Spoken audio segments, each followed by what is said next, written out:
Hello, let's continue with section 1.6, absolute value equations and inequalities. Okay, so let's begin with absolute values. We can think of the absolute value of a number as a number's distance from zero on the number line. Absolute value definition. The absolute value of x is noted as the absolute value of x and is defined as follows. If x is greater than 0, then the absolute value of x is equal to 0. If x is less than 0, meaning negative, then the absolute value of x is negative x.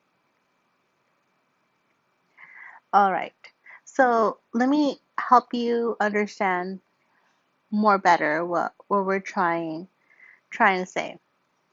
So, and the best definition that I can think of is think of absolute values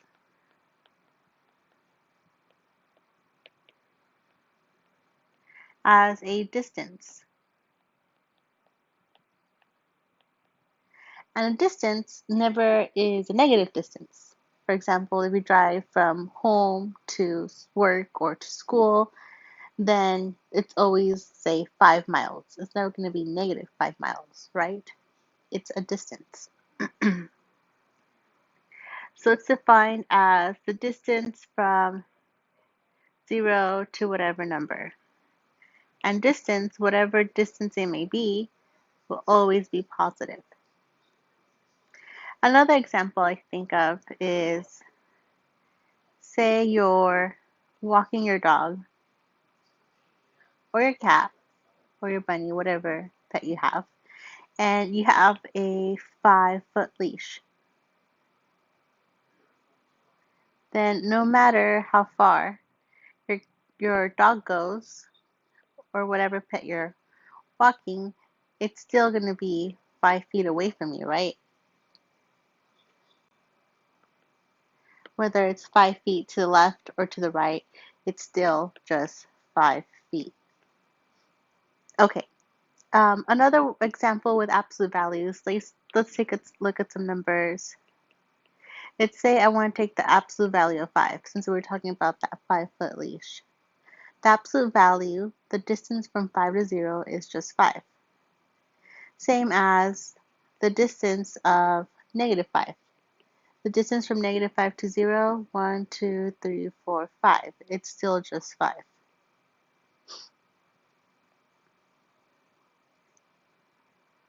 The only weird way would be if I had a negative absolute value. If the negative's on the outside, think of it as negative 1 times the absolute value. Then I would have to follow order of operations. So I have to figure that out first. That's 5, then multiply by negative 1, then I would get negative 5. Okay, moving forward. Properties of absolute value. A. The absolute value of A times B is equal to the absolute value of A times the absolute value of B for any real number A and B. The absolute value of a product is a product of the absolute values, meaning you can apply the absolute value separately or together.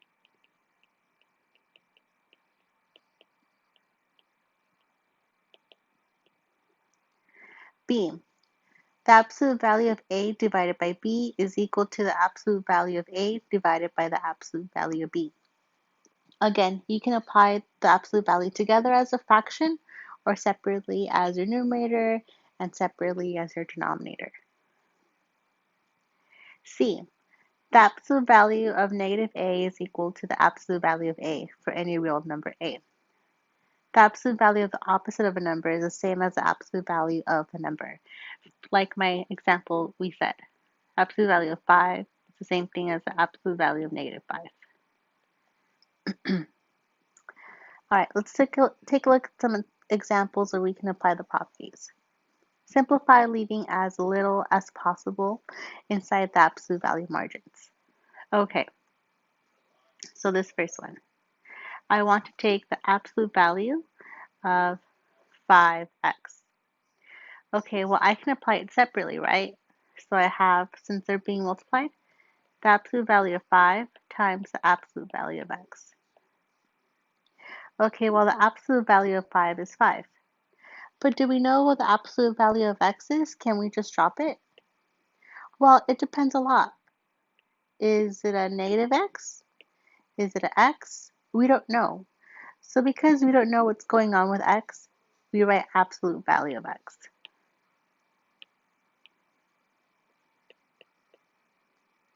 That's our answer. Let's take a look at the next one. Same idea, they're multiplying, so I can split it into two absolute values. So the absolute value of negative 3 times the absolute value of y. Same idea, we're not guaranteeing that that y is positive, so I have to leave the absolute value just in case it's a negative. All right, so the absolute value of negative 3 is 3, and then I keep the absolute value with the y. Because I don't know if it's positive, if it's negative. And just in case it is not negative, I want to keep the absolute value because I would turn it back to positive.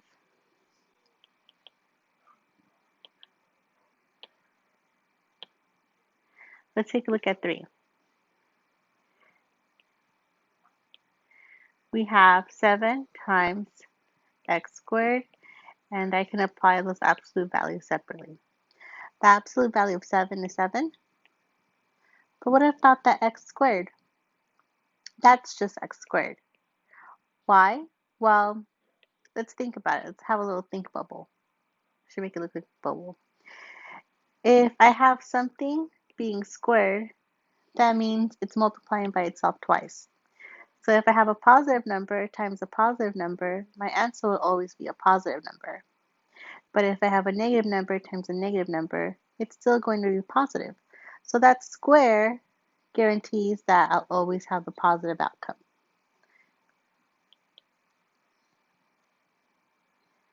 All right, the next one.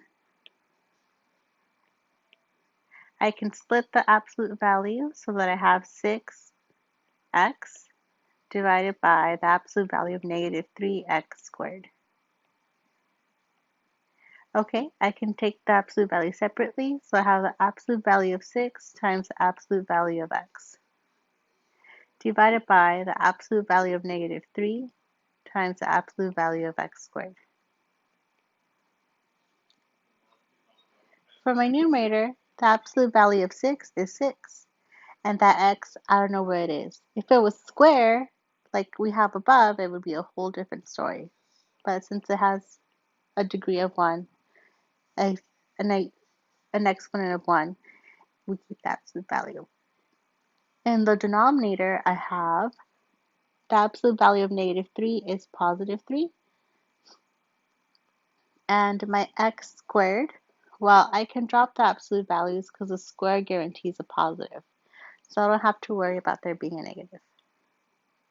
One last thing, I always simplify your fractions if possible. 6 divided by negative 3 is 2. So I have 2 absolute value of x divided by x squared. You can write the 1 in the bottom or not. It's okay. All right, next set of examples. Distance of the number line. For any real numbers, a and b, the distance between them is a minus b. And it's just a formula. And you know what? I am sorry, I should have been more clear. It's the absolute value of a minus b. So recall PEMDAS order of operation.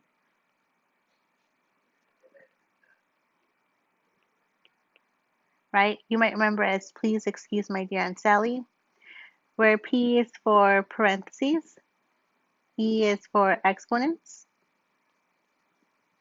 M is for multiplication, D is for division, A is for addition, S is for subtraction.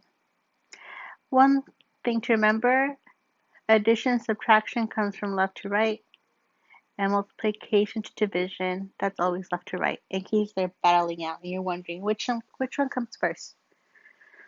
Now, the reason why I'm mentioning this is because that P in PEMDAS is actually all grouping symbols. So it can be brackets, it can be curly brackets, it can also be absolute values. So when you do this one, you first want to work on the inside. So make sure you first subtract, then apply the absolute value. All right, let's see an example. Find the distance between -8 and 92 on the number line. Okay, so the distance from A to B, that's A and that's B. I have -8 minus -92. Let's go ahead and figure that out. So when you're when you're subtracting a negative, you always add the opposite. So these turn into additions. So I have -8 plus 92, and that gives us positive 84 absolute value. You get 84 as our answer. But what about, I'm just going to throw this out here. What if this was B, that -8 was B, and that A was 92? Well, because we're applying the absolute value, we'll still get the same answer. So we have A minus B, right? A minus B. So my A is -92 minus B, -8. All right, so that turns into addition. So we're left with the -92 plus 8. Okay, well, I'm left with the absolute value of -84. What's the absolute value of -84? It's just 84. So these two answers are the same. That's really cool. So you don't have to worry which order you subtract, because since you're applying the absolute value, the order doesn't matter. But in a general sense, if we didn't have the absolute value, subtraction order does matter. Okay, let's take a look at the distance between x and 0 and the number line. So if I have, let me draw it with a better color. If I have 0, where is x? Well, it didn't say. And since the absolute value is a distance, I can have the positive or the negative option. So when I'm working with variables, I need to consider both possibilities, because I don't know if it's the distance from the left or the distance from the right, since distance is just a direction, not really a negative or a positive value. So keeping this in mind, let's do this next problem. What if we wanted to solve the absolute value of x equals 4? What can this number be? What number can x be so that my answer is 4? Well, if we think about it, the absolute value of 4, that's equal to 4. So I guess we could say x is equal to 4 as my answer. But isn't it also true that the absolute value of -4 is also equal to 4? So my x, my absolute value, can also be -4. So because of this, when I have an equation, I have to be careful and consider both my negative and my positive option. The only real exception to this is the absolute value of 0. That is just one possibility, the single value of 0. Okay, this other example is weird. So by definition, we said the absolute value of a number is always a distance. So whatever that is, for sure, it's always positive. So would it make sense to have the absolute value of something equal a negative? No, right? Because that goes against our definition. So because it goes against our definition of absolute values, that one is no solution.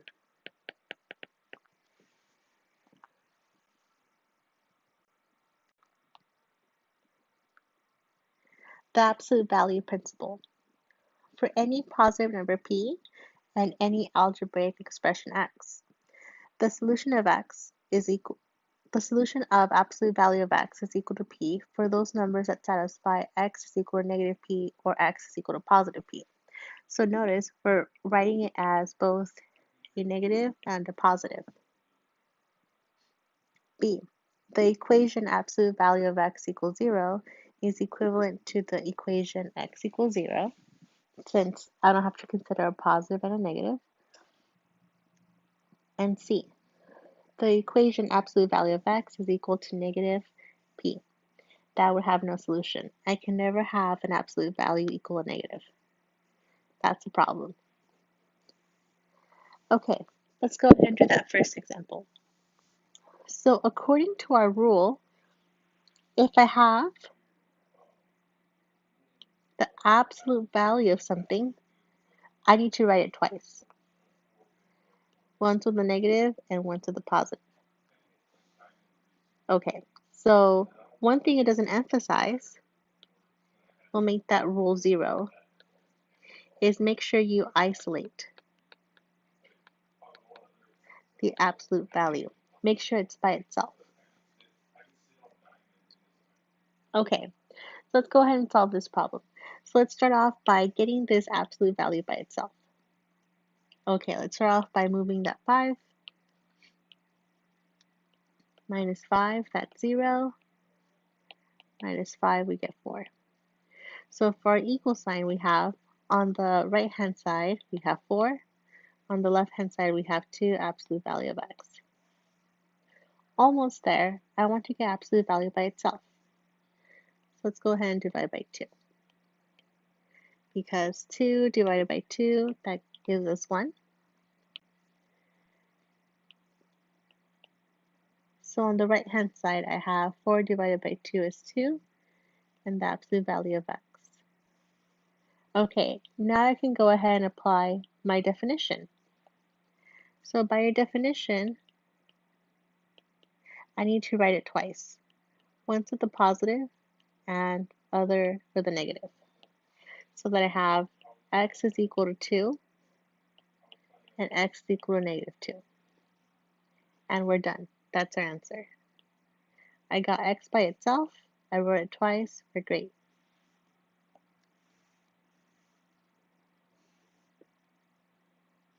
Now what's different from this one is that x was by itself and we wrote it twice. Look at this next example. It's a bit different. Okay, so according to our definition, once my absolute value is by itself, I can go ahead and write it twice. Once with a positive and once with a negative, right? Okay, so here my absolute value is by itself. I can go ahead and proceed. So I have x minus 2 is equal to 3. So once we write it as a positive and a negative, I can drop those absolute values. And the other is x minus 2 is equal to, and instead of positive 3, I'm going to write negative 3. Okay, let's go ahead and continue and solve for x. So we add 2 to make 0. We add 2, we get 5. So I have x is equal to 5. We add 2 to make 0. We add 2, we get negative 1. X is equal to negative 1. There we go.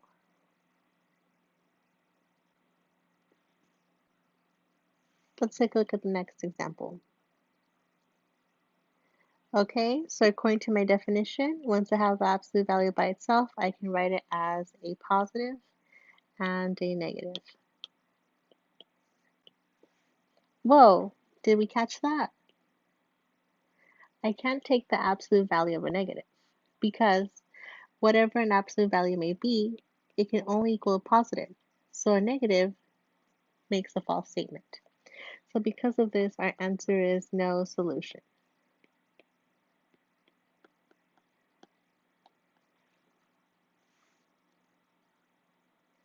All right. Equations with absolute value expressions. Sometimes equations have two absolute values. Consider the absolute value of A is equal to the absolute value of B. This means that A and B are the same distance from zero. If A and B are the same distance from zero, then either they are the same number or they're opposites.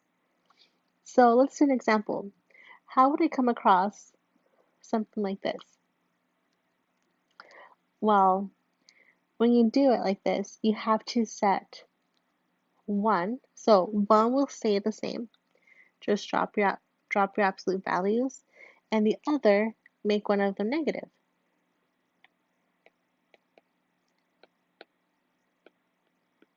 So let's see that. So the same one would be, we write our equation just as it is with the absolute values. So we have 2x minus 3 is equal to x plus 5. The negative one, we're going to write it as is, sort of. So I have 2x minus 3 is equal to, and then I'm going to make one of them negative. So minus or negative x plus 5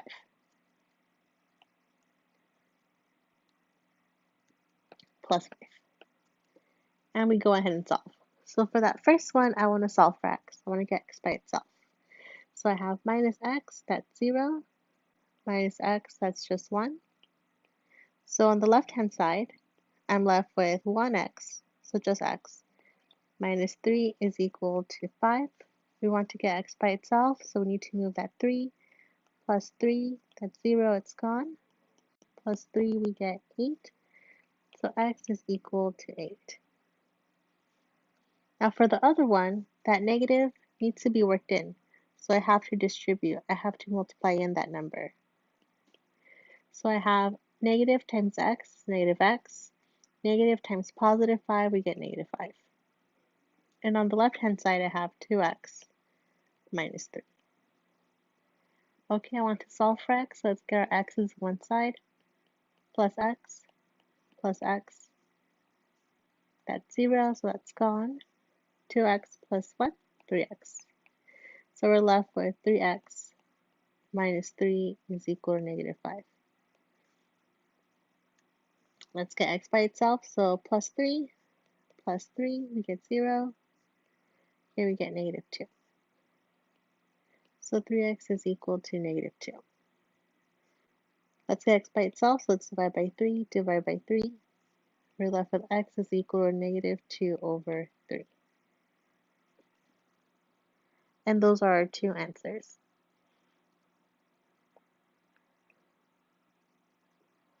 All right, we're almost done with this section. One thing we have to consider are absolute values. We can extend our methods for solving equations with absolute value to those for solving inequalities with absolute value. So there's two things we have to consider. We have to consider those less than and less than or equal to, and those greater and greater than or equal to. So let's check out that first one.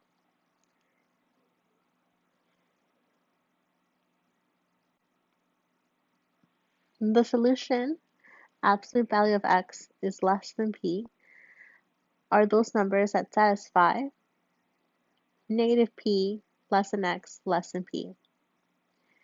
Alright, so notice all we did was we took what we have, dropped the absolute value, and then added a bit more. Another inequality pointing the same way with a negative. We created a compound inequality. We actually created an and argument. So when we do this type of problem, we want to see where they overlap, what they have in common. All right, so let's take a look at this one. I have the absolute value of 6x plus 7 is less than 5. So I'm going to take what I have without the absolute value. 6x plus 7 is less than 5. And then I want to add another less than at the left and a negative 5. Okay, let's go ahead and solve for x. So I have to move that 7. Minus 7, we get 0. Minus 7, we get negative 2. Minus 7, we get negative 12. So we're left with negative 12 is less than 6x is less than negative 2. Let's divide by 6 to all three sides to get x by itself. Negative 12 divided by 6 is negative 2. Is less than x is less than negative 2 over 6. And we can actually reduce that, right? We can reduce that to be, well, they can both be divided by 2, so negative 1 over 3.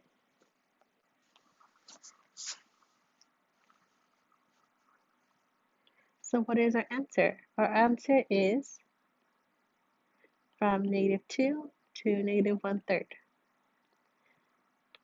That value in between. Because we don't have equal to's, we know to either use a parentheses or a closed circle. Okay, there's different ways we can write this. We can write it in set builder, which would be the absolute value of x, curly bracket x, such that, and then you write down your answer. Negative 2 less than x less than negative 1/3.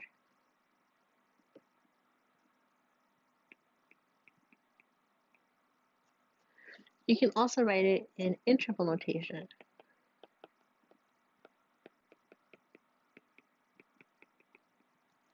All right, so for that, we think of our shaded area, so it'd be from negative 2 to 1/3, negative 1/3, and we use parentheses because there's no equal to. Okay, let's continue. There are greater than and greater than or equal to arguments.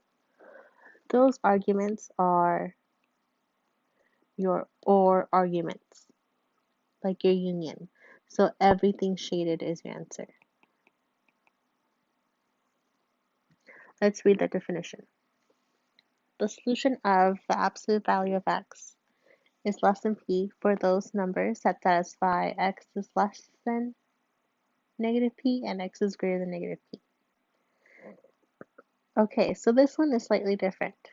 We're going to write two different inequalities, one with a positive, just the same, and the other with a negative, and we're going to change the sign.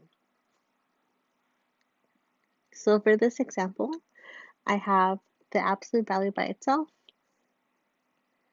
so I can go ahead and write it twice. One will be the same. So we have 2x minus 9 is greater than 4, and we solve. And the other, we're going to change or flip inequality. Let's say flip. We're going to flip the inequality and change my number to a negative, so that I have 2x minus 9 is less than, that's different, to negative 4. That's different too. Okay, let's go ahead and solve. So we're going to add 9 to both sides. We get 13. So I'm left with 2x is not equal to, greater than 13. We divide by 2, divide by 2. X is greater than 13 over 2. Let's go ahead and solve our other equation. Plus 9, 2x is less than negative 4 plus 9, we get 5. Divide by 2, divide by 2. X is less than 5 over 2. All right, let's go ahead and graph these. Let me write them as a mixed number so I see where they fall. 5 over 2 would be 2 and 1/2. 13 over 2 would be 6 and 1/2. Let's graph them. So we're saying x is greater than 6 and 1/2. It's greater. And then we're also saying that x is less than 2 and 1/2. All right, and we use open circles or a parenthesis because there's no equal to. So what is our answer? Our answer would be x such that, and then we take our two answers and write them with an or. X is greater than 13 over 2, or x is less than 5 over 2. Cool. All right, I'm out of space for this example, so I'll go on to the next one. Now, a big important thing to keep in mind, so we'll write a little think bubble too, is when you have absolute values, it won't tell you if it's an or an and problem. So remember, less than or equal to are ands. Recall from our last section, for an and, we only want where they overlap. So if they don't overlap at all, there's no solution. For greater than or greater than or equal to, they're or arguments. So anything shaded is an answer.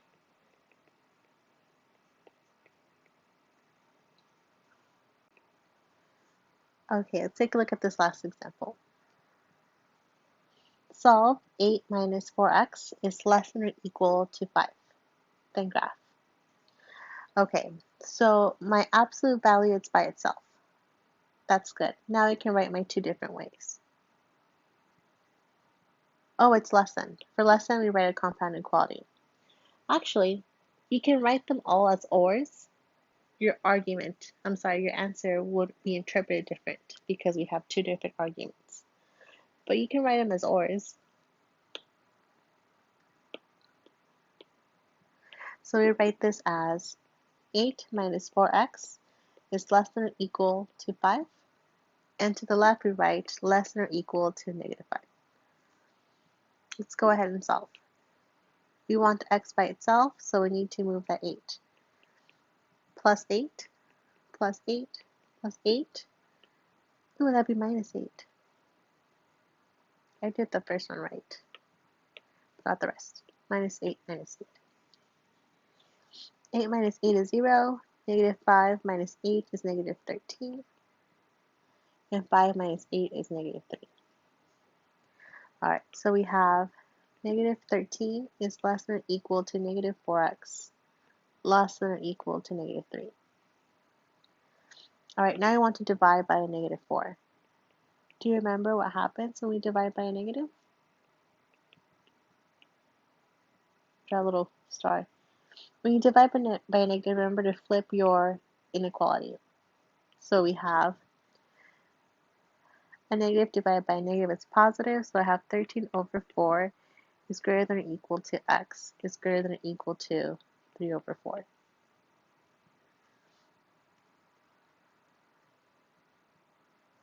All right. So let's go ahead and graph this.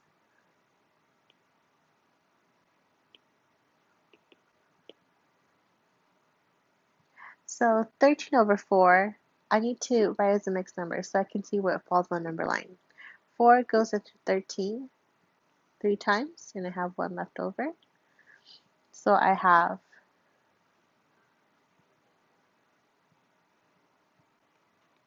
3 over 4 and 13 over 4. That one's bigger. And they overlap right here in the middle. Because they're equal to's, we can use a bracket or a closed circle. I'll stick with a bracket. That's a parenthesis. A bracket. Okay, let's go ahead and write our answer in set builder notation. We have x such that, and then we just write our answer. 13 over 4 is greater than or equal to x is greater than or equal to 3 over 4. That would be your answer in Step Builder. Now in interval, we just look at our answer. So at our graph. So we have 3 over 4 and 13 over 4. Because they're enclosed with the equal to, we use a bracket. So that's your interval notation and your Step Builder. All right, that's it for this section. Thank you.